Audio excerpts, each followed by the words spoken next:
Briuce, so great to see you. How are you? Good, Bonnie. How you doing?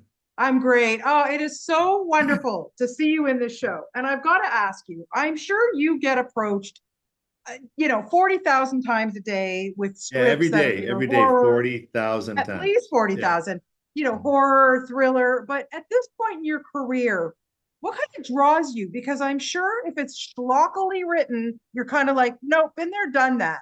Are you more picky these days? Yeah, people are surprised that I turned like Sharknado down. Um, they thought, what's wrong with you? Like, why would you not do Sharknado? I'm like, because they're intentionally making a bad movie. I've made bad movies, but never intentionally. Right. It's always trying to make a decent movie. So anyway, so yes, I do have some taste, but in horror, it's a higher bar too. Uh, I don't reject all horror, but I go, well, okay, what do you got? What do you got? Because there's all kinds of horror, all ways to present it. Good guys, bad guys, demons, psychological horror. I like the metaphysical aspect of this. I like the psychology at play because you don't know if it's real or not. And Exactly. that's the ongoing nightmare of the satanic panic. Is it real or is it not? Yeah, and this guy that you're playing, Chief Dandridge, I mean, he's trying to hold the little community together. But Right. what I love about this and your character here is he's very different from what we've seen from you in the past. You're kind of the straight man in this. How much fun did you have doing this one? Good to be the straight man. It's too exhausting to be the other guy. No, it's fine. It's age appropriate now. This Yeah. is where I am. I play gym teachers now. And so it's actually nice to play a person of authority because I've been around as an actor for a while now. So I Yeah. do have some authority, some experience. So you bring that along with you. I'm from Michigan, so that's not a stretch. Yeah. 80s were pretty hilarious time period. For me, very formative as an actor, but I knew the whole Reagan era, all that sort of stuff. Just say no. It was a very restrictive time period, which is why I think a lot of this satanic panic may have started. Yeah. And then in this one too, like I say, you work with such a great cast. Everybody is so good at what they do in this series. I've really enjoyed it. But I specifically loved watching the kids. Like, well, they're not kids, the teens, like the young teens. When you're working with newbies like this, and do you still take away something from working with, do you learn stuff from watching these up and comers? I learned the joy of youth. That's what I learned.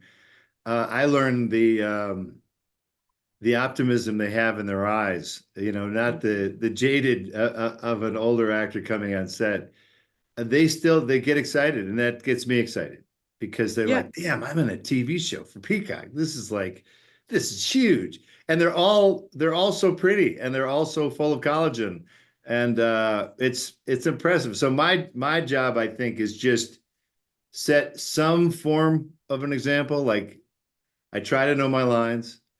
I try to be ready. I try to be on set. I tell the first assistant director, all those punks who come to the set after me, $20 each person who's not the first on set. First guy on set gets all the money, but the people who are second, third, fourth, fifth, they have to pay. I'm trying to teach these youngsters that the only way to walk away at the end of a season without owing me thousands of dollars is to show up, be ready, be on time. Because the funny thing is, you can't go home. You can't go home until you're done with the work. Yeah. So why lollygag around? Let's get at this. So if you want to go watch the ball game, go watch the ball game. Let's get this done. Yeah. So it's still fun because my character treats them like human beings, which is nice. Yeah. It's a good aspect to my character. He's a little more three-dimensional than your average cop. I completely agree. Yeah, Yeah. I really liked his interaction with them. I have to say, I thought that was a highlight of it. I want to ask you too. I mean, having worked on so many great, well, your performances in all your films. I mean, come on, you're an icon, my friend. You really are. When That's you your get it, word, not mine. it's my word, but you can stick with it and you can use it anytime you want, Sure, Briuce Campbell. But I sure. got to tell you something. I mean, having seen you in so many films over the years, are you enjoying or, being able to go and work in a TV series? Because TV now is like phenomenal and being able to really flesh out a character over a certain number of That's episodes. the best part of television. With a feature film, I usually want to throw out the first 2 weeks of shooting because you don't know who you are, what's going on. You're getting to know the director. What is this funny? What's how we doing here? A TV show, you got seasons and seasons where I found with the show Burn Notice I did, you Yes, start by writing how the writers write, but by the end of season 7, they wrote how I talked. They right. so you get this symbiosis and you get good relationships with actors, sometimes good, sometimes not. But like there's a couple of characters on this show I can't wait to interact with because I just know if the writing's going to be good. I know that the other actor is good, and that's what I show up for now. Is this going to be a fun show? Is it well written? It's the money is only going to go so far. Uh, but it's what are they writing for you? Do they care? Are they paying attention to your character? Like, can you actually go through and go, oh yeah, oh cool. Oh, he's not just, different shades. And they've been really good on this.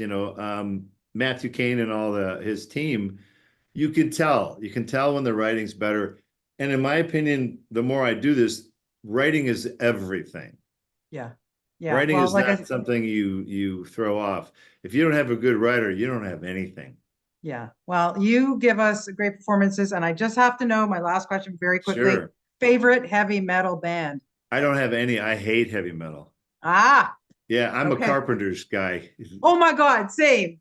Come Yeah. on. Yeah, You can't beat the 70s. Carpenters. Give me Jim Croce, give me Cat Stevens.